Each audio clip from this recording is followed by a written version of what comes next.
Hello, Garland Nixon and Scott Ritter here. It's Wednesday morning, and we got a lot to talk about today. Let's talk.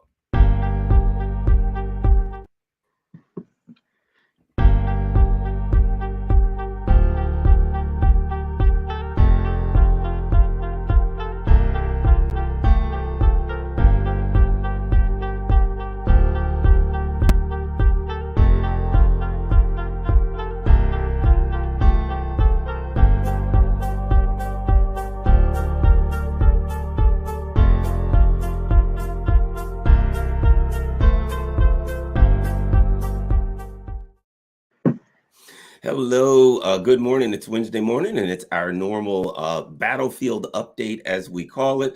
FYI, just so everyone will know, this is I call it a Rockfin exclusive. I do have a channel, rockfin.com/Garland Nixon. It is a free speech platform. And on Wednesday morning, I do my premium show. I'll give you a 30-second version of it. There is no cost to be a member of Rockfin. It's free. Anybody can be a member, and they have no advertisements. It's a free speech platform. However, all creators do at least one premium. You'll find we're all on there. Everybody's on there, but everybody does at least one premium show per week, and subscribers get to see that premium show in full. This is my one premium show that I do. Everything else I do is completely no charge, whatever. If you want to be a member of Rockfin, it's $14.99 per month. But if you join for a year, you get 2 months free. So it's really only $9.99 a month. But I do a good bit of the show here so everybody can see it. And then, of course, part of the way through the show, we move to Rockfin. So, okay, enough of that. Scott Ritter. We talked about it the other night, but it seems pretty straightforward that Soledar, as I understand it, the Russians are in the center of the town. I would use the term that Soledar has fallen. You can tell me what you think and what that means. Well, I mean, Soledar has fallen. There's some pockets of resistance. The Russians acknowledge that there are, areas in the city where the Ukrainians are dug into a basement, entrenched in a bunker, etc. And these positions will be discovered, isolated, and destroyed. It's not going to hamper Russian operations going forward, and the city has fallen. And in doing so, as we discussed the other night, it's putting at risk the totality of the Ukrainian defensive line. Just today, the Russians have announced that they've begun a major offensive a little bit further to the north. So they're beginning the process of the unraveling of the Ukrainian defense line with a major axis of advance towards Kramatorsk, which is a major city in the Ukrainian occupied parts of Donetsk. It appears that the Russians are creating if this hand here is Soledar, they're going to be coming down. If my head is Kramatorsk, they're going to be moving in that direction. So that appears to be how the battlefield is developing as we speak. My understanding also is that there were a number of troops in Soledar that may not have been able to withdraw, that there may be a number of Ukrainian troops still there that are either encircled or they're encircled and have been unable to withdraw. Have you heard anything about that? I mean, I've seen the stories. The Russian government hasn't come out and made any declaration of a major, cauldron having developed. There's a lot of speculation that that the Ukrainians that some intact units were unable to successfully evacuate the city and have been surrounded. I would think that the probability of that is low. That what we're going to see is hundreds of Ukrainian prisoners, but these are stragglers. These are smaller units. These aren't going to be intact Ukrainian formations, but we'll find out. Yes. So now, what does that mean for Bakhmut? Of course, you said, okay, great, Soledar. Now they move to Bakhmut. I mean, now they move up to Kramatorsk.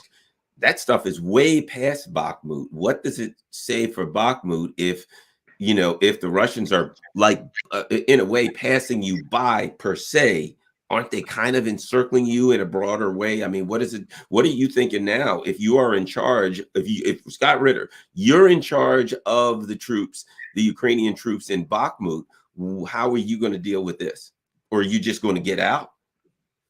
Well, I mean, there's two schools of thought. There's the Adolf Hitler defend in place or die order from 1941, where he ordered the German troops to go into what he called hedgehog defenses.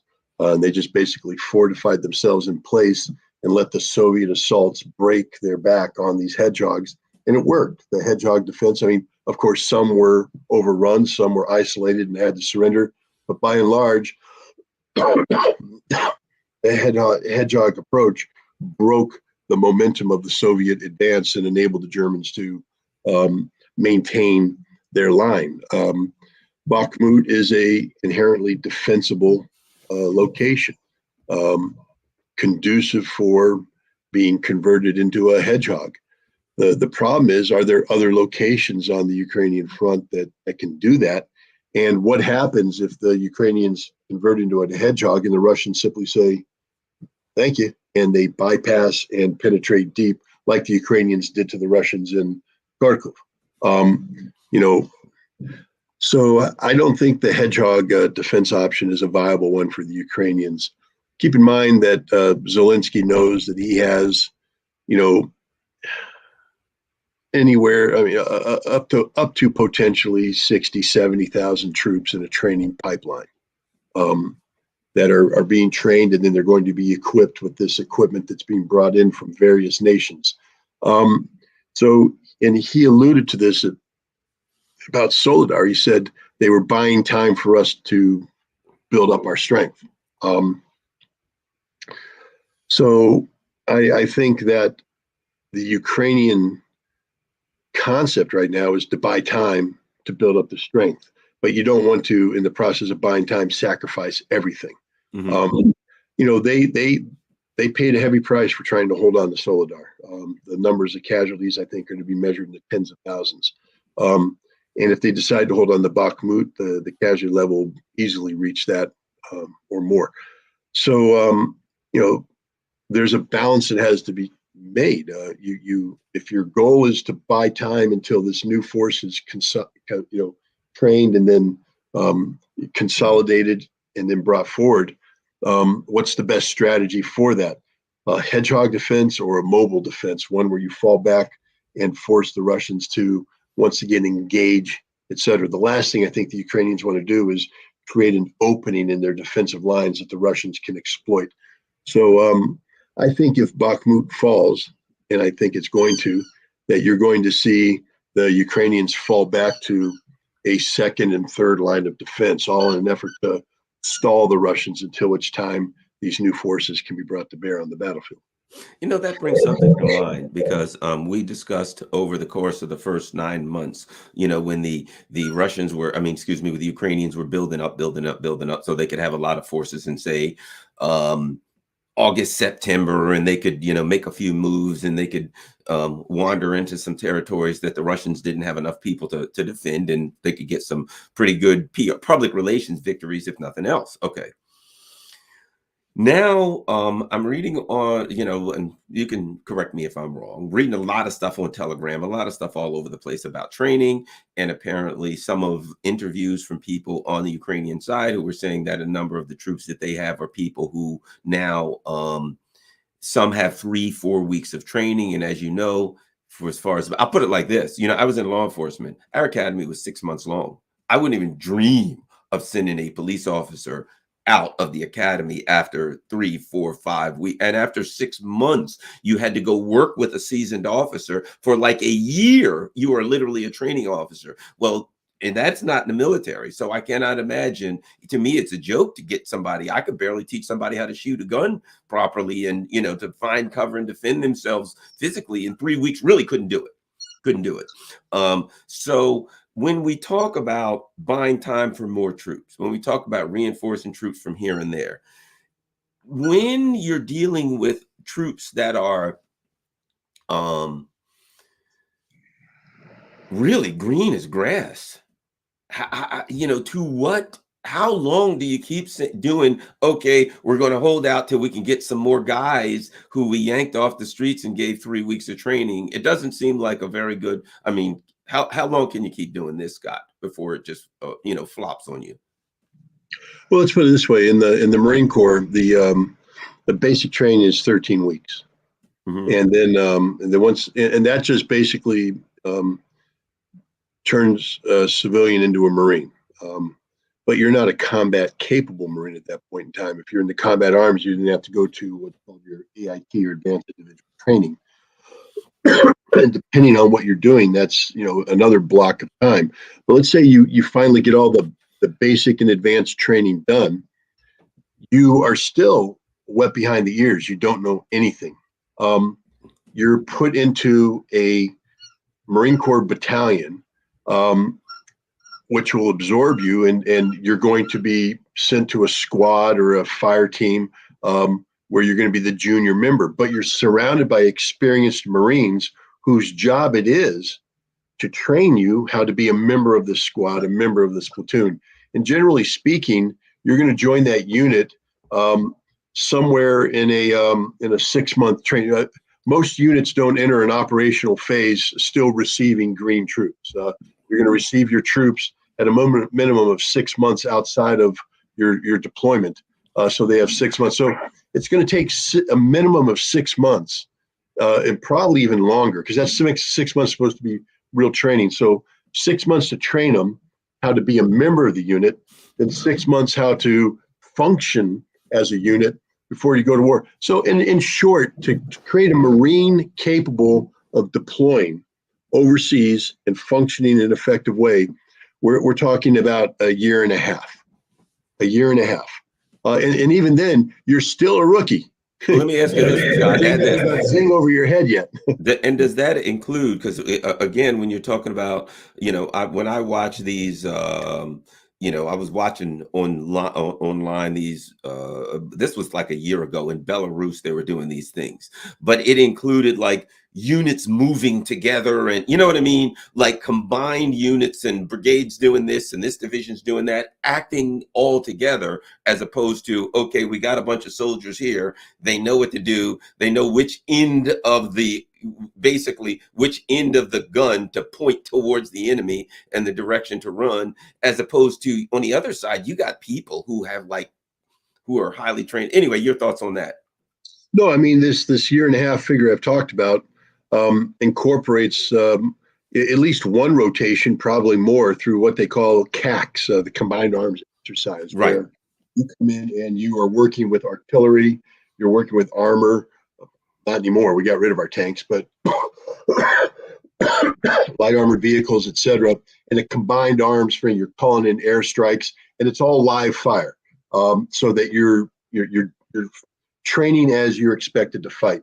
So there's going to be at least one CACs, and then if you're in a unit that's going to be, you know, an expeditionary unit, you'll also, during that final 6-month train up, you're going to do a number of other exercises that test very specific scenarios: non-combatant evacuation operations, hostage rescue operations, what they call TRAP, the tactical recovery of aircraft and personnel, all these different mission sets you have to train up, and then there'll be exercises for this. So by the time you cross the line of departure in a real combat situation, you're ready for that job. There's no question about it. You're part of a unit that is prepared to aggressively close with and destroy the enemy through firepower and maneuver.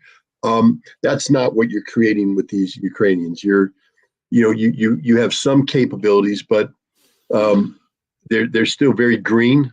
Whatever training they're getting, is not. Some of them are being trained in artillery at Grafenwohr, for instance, in Germany. Others are being trained in infantry tactics in England. Some are being trained in some armor tactics, etc., also in Germany or in France or elsewhere. And now they're going to come in from these different training evolutions, different training mentalities and approaches, and then they're going to come back to Ukraine and be put into a unit whose first chance to test operational theory in a cohesive manner as a unit will be war against Russians who are already there, who have perfected the art of this. It doesn't mean they're perfect, but they've perfected the art of combined arms warfare. They're less prone to making the errors that the Ukrainian troops are going to make. It's an absolutely unfair. Ukraine will never again replicate the set of circumstances that existed in September, where Russia had literally stripped its line naked to send reserves down to repel an offensive in Kherson, leaving itself vulnerable to a Ukrainian attack in Kharkov. But we're talking about small pockets of troops who weren't properly equipped with 5-kilometer gaps between their lines, insufficient resources to cover that gap with fire, and then no defense in depth. So the Ukrainians were able to, rush through the gap and then penetrate 20, 30 kilometers into the rear, not running into anybody, cutting off lines of communication, things of that nature. So that will never happen again. So anybody who thinks that the Ukrainians are going to somehow replicate that situation, you're wrong. The Russians have prepared defenses, not only that are not only heavy on the front, but also in depth. I see a lot of the NAFO crowd, the North American fellas, who are very critical of Russia, basically trash talking the Russian defenses.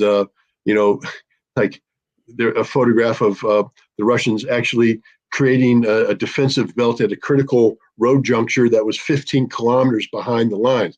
The Russians are getting ready to retreat. Nope, it's called defense in depth. You secure these places so that just in case a reconnaissance and surveillance group penetrates the lines, when they hit this critical line of communication, they'll be destroyed by a defense in depth. The Russians now have the troops and the resources to do this. So the Ukrainians will never again enjoy the successes that they had, but the troops that they can bring in, if the Russians make the mistake, if the Russians cede the initiative. I think right now, once they break through Bakhmut and once they break through north, the momentum of advance will be such that the Ukrainians will always be on their back foot, retreating. But the moment the Russians call a pause and say, we're done, Ukrainians will regroup. And when you pause after an offensive, you will have deficiencies in the layout of your troop disposition that American intelligence will pick up, communicate to Ukrainians, and you're opening the window for a potential Ukrainian counterattack, which, while not as decisive, would be politically harmful to the Russians. So I believe that once this offensive starts, and I believe that in effect it has already started, or at least the supporting attacks. Even if you go back and take a look at the Soviet offensives against the Germans in support of the Stalingrad operation, they had initially some initial supporting attacks that were designed to, commit the Italians, commit the Hungarians, commit the Romanians, and commit the German reserves. And once they did that, then they launched the major pincer attacks afterwards to surround the whole kit and caboodle. I think what we're seeing now with Bakhmut and Soledar and then further north, are these major supporting attacks that are designed to shape the battlefield, create a new battlefield reality that will lead to an eventual exploitation by the Russian mobilization that's getting ready to come in. But once they start, just from a military perspective, they can't stop, because the moment you pause, remember, the Ukrainians right now, if you did a schedule, if we did up one of those classic whiteboards and went from January to say June, and we drew it out, when all the equipment that's being promised is going to arrive. So on the one hand, on the calendar, you'd mark, okay, Abrams begin to arrive here. The Martyr begins to arrive here. The Leopard 2 might begin to arrive here. When do the troops finish training? 10,000 infantry arrive here. 7,000 armor crew arrive here. 5,000 artillery crew arrive here. And you look at that stagger, what you realize is that all of this won't achieve that combined arms unit capability until sometime in the early summer. Now, if I were the Russians, I'd look at that staggered thing and say, what my goal is to put pressure on the Ukrainians so that as each of these components come in, they're immediately committed to the battlefield, which means they'll be committed piecemeal, and then the Russians will just chew them up. But if you pause and you allow these resources, instead of being staggered, to consolidate, then when they're committed, they'll be much more cohesive, much more lethal. So I think it's in Russia's interest to maintain pressure on the battlefield throughout this schedule of arrivals and potential deployment, so that they have to be committed piecemeal, as opposed to in mass. And we have a historical example of this. The Ukrainians trained up 2 armored corps equivalents this past summer. The first one that they trained up, they were able to employ in a unified, cohesive manner, and that's what got them the big successes in the north. But as they began to beat their head against the wall against the new Russian defensive lines, the second corps coming in, rather than waiting and consolidating its power, was committed piecemeal. Mm-hmm. 1 battalion here, 1 brigade here, etc. And it dissipated the potential combat impact that a corps worth of men and material would have had. Instead, they just bled out on the front line. So there's a precedent of the Ukrainians under pressure, having piecemeal commitment of their resources, and I think the Russians should be looking at that and trying to schedule an offense that compels the Ukrainians to do that kind of piecemeal commitment of their considerable 60 to 70,000 potential troops out there getting trained. That's a good number. Yeah, and the other part of it is, okay, it would be one thing if I'm maintaining 100% of my soldiers and equipment, and I'm bringing in another 10% and another 10% and another 10%.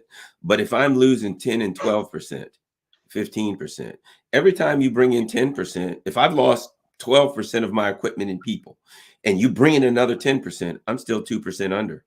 And no, you know what I mean? So if they continue to degrade the military capabilities of the Ukrainians,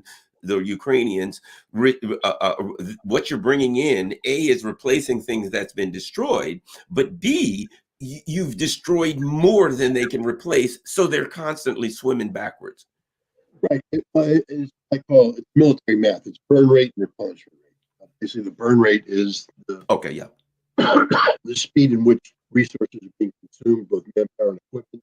The replenishment rate is the speed in which they're being replenished. So, on the one hand, it's that's designed to create a purely mathematical formula. But here's the problem: the burn rate is consuming troops that, let's say, we give it a qualitative factor of 10. Depending on the replacements, let's say they burn through 20, and the replenishment rate comes in with 20%, but not quite as good as the original group. It has to be integrated, so it can be lacking in effectiveness, etc. Now that effective factor is going to drop. So you're still burning the unit down, reducing it. Now the capabilities of that unit is diminished from, say, 10 to 8. And then the longer you do this, 8 to 6 to 5. So even if you are replenishing on a one-to-one basis, the combat capability of the unit being replenished is diminishing over time because of the lack of training, lack of unit cohesiveness, et cetera, that's occurring by simply swapping out dead bodies for living bodies. But here's the other problem with the Ukrainians. Their burn rate is so high that even when they replenish, you're not getting the numbers up to the level they want, but you're still diluting the quality. In fact, the more disparity you have with the numbers, the less the quality of the individual components will be, because part of their combat effectiveness isn't them in isolation. It's how they work with others. And if you're diminished, you don't get that multiplying factor, et cetera. So again, it's a complex formula. I don't know if I explained it once. I in the lead up to Desert Storm, I was in this Wargaming center at headquarters at the warfighting command in Quantico. And my job was to use something called the Janus system, which is a giant computer war game system with it, very accurate. You could program all these capabilities in. But I built the Iraqi defenses. I went and got the satellite photos, the order of battle, and I built the Iraqi defenses the way they actually were. And then we sat there and we inputted factors such as ammunition, morale, training levels. So the probability of kill factor, the PK factor for each unit was calculated based upon past history, current capabilities, etc. And then as the battle goes on and things diminish, the numbers, and then we lay it out, and then we bring in the Marines to do the same thing, and then you hit play, and they go in and they grind each other up, and you see what works and doesn't work. But the whole process of that, I spent months doing this, so my brain got programmed into, automatically looking at a unit and breaking it down into its component numbers, different calculations. So today, when I look at a unit, I look at terrain, I look at, the weapons and equipment, my brain is in Janus mode. It's just basically going, okay, if I commit that unit, this is what's going to happen. And so far, I've been pretty accurate in terms of, casualty predictions, et cetera. So, that's how my brain works. So that's what maybe it sounded a little overly complicated. It really wasn't reality. It makes sense because at some point you have an army, and I'll call them green soldiers. You have an army that becomes over 50% green. You know what I mean? You start off with a soldier with an army that's 90% seasoned veterans, and then they fight and you get battle veterans. But as they degrade quickly, it comes to a point where the majority of your army is green. And I would imagine that there is a point where you go from a percentage of your army being green and new and 3 and 4 week soldiers to over 50%. It will degrade the effectiveness of your army so quantitatively that your army becomes kind of a fish flopping around on the ground, to use it. But at any rate, so we got plenty more to talk about. We also want to talk about, the Challenger tanks are coming in, and they're sending in French something or other, wheeled vehicles, and all kinds of things are coming in. There's plenty to talk about. We got about another half hour to go. I just want to let everybody know we're now going over to Rockfin, but I wanted to make sure that everybody heard some important stuff. Rockfin, we got a lot of big things to talk about there. For the next half hour, just so you'll know, Rockfin is a free speech platform, and they have no advertisements on Rockfin. Everything I do on YouTube, I do on Rockfin. You can become a Rockfin member. Please do. So when and if they throw me off of YouTube, you'll be able to find Scott and I, and everybody's over there. The Duran, everybody else is there. There's no charge to join. However, all creators on Rockfin do one premium show per week, at least one. We're required to do one, and subscribers only. The subscription is $14.99 per month.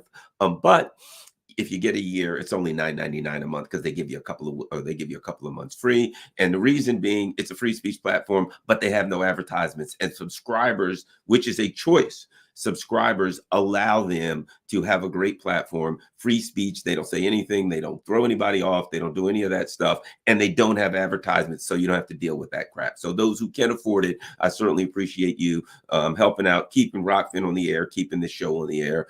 Everyone else, you see everything going across patreon.com/Garland Nixon. PayPal, certainly. Buy Me a Coffee is always great. It's even better than PayPal. It's Buy Me a Coffee. It's good. It's not the neoliberal site. So I certainly appreciate anybody that can help the channel going. We're moving over now to, if I can figure out how to do it, to Rockfin. Thanks, everybody. So YouTube is